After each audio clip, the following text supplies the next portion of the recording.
Hey everyone, and welcome back. In this AgentFire update, I'm excited to share with you two brand new features we've just added to a really important tool here at AgentFire called Engage.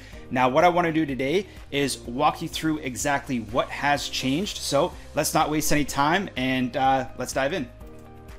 So as you can see here, I've logged into my Spark site. I've navigated to the Engage CTA tool. In the first feature update I want to go over are some changes that we've made to Engage links. So if you're unfamiliar with Engage links, these are secondary triggers that you can set on any call to action that will display it when using a hashtag link. So you have the traditional targets here, and then you also have Engage link. So for instance, on this call to action, I set up an Engage link that says lock me.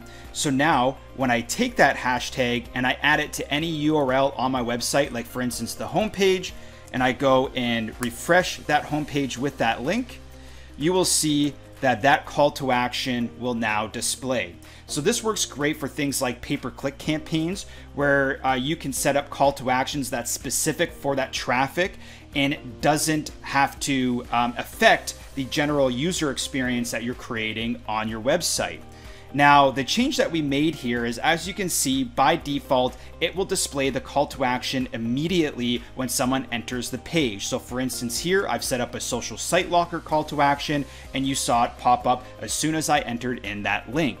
But what we've done is added some secondary trigger options as well. So you can now set it to load on scroll or also load on time delay in milliseconds. So what I'm going to do here is set this to be 35%.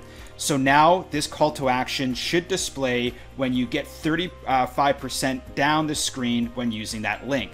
So I'll save it there. And what I'll actually do is go over to the Central Maui page because that's what I've created this call to action for. So I will then add that link, hashtag link to that URL. I'll go ahead and refresh that page. Oops, let me go back there.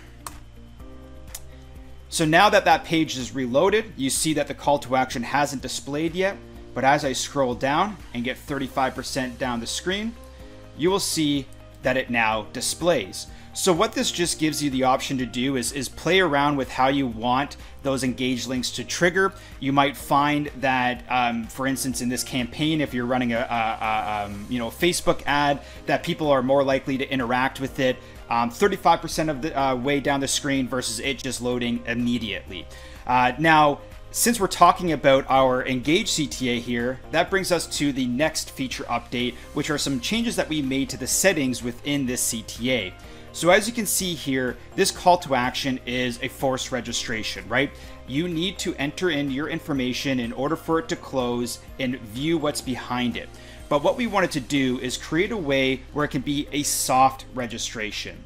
So now when you edit this call to action and you scroll down, you can enable a close link.